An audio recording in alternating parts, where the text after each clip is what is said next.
Սկսում ենք։ Հա, սկսենք։ Պատրաստ եք բոլորդ։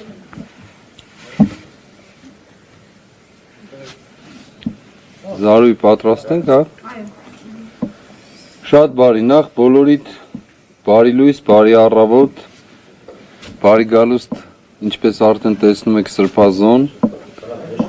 Այսօր շատ կարևոր եւ հետաքրքիր խոսակցություն ենք ունենալու միասին, հատկապես մեր պաշտպանների հետ, փաստաբանների հետ, Հովհաննես Խուդոյանի եւ Տաթևիկ Սողոյանի հետ։ Ամեն ինչից առաջ ուզում եմ այսօրով շնորհավորել Վեհափառ Հայրապետի ծննդյան 75-րդ տարեդարձը,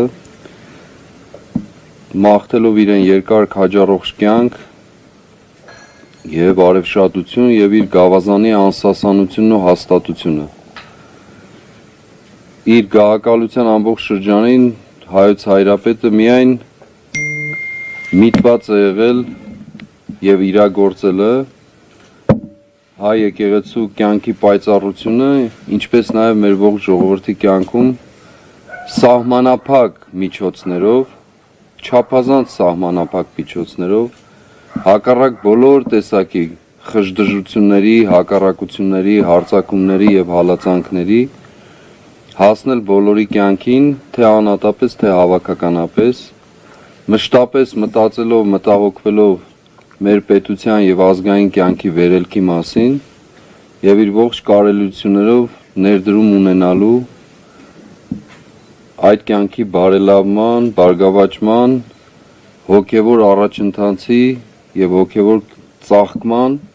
եւ միևնույն ժամանակ մեր ամբողջ կյանքի անվտանգության եւ բարեկեցության համար։ Աստված թող Վեհափառ Հայրապետին երկար կյանք պարգևի մեր աղոթներով, մեր սիրով եւ մեր հավատարմությամբ ու աջակցությամբ։ Եվ չեմ ուզում այլևս երկարել, միանգամից խոսքը կփոխանցեմ երևի ձեզ, չէ՞, Տիկին Սողոյան։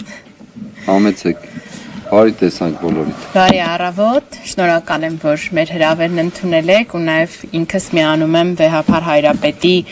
ծննդյան մաղթանքներին ու շնորհավորանքներին։ Ինչպես գիտեք, օրեր առաջ հրապարակվեց ՄԱԿ-ի հետ Հայաստանի Հանրապետության կառավարության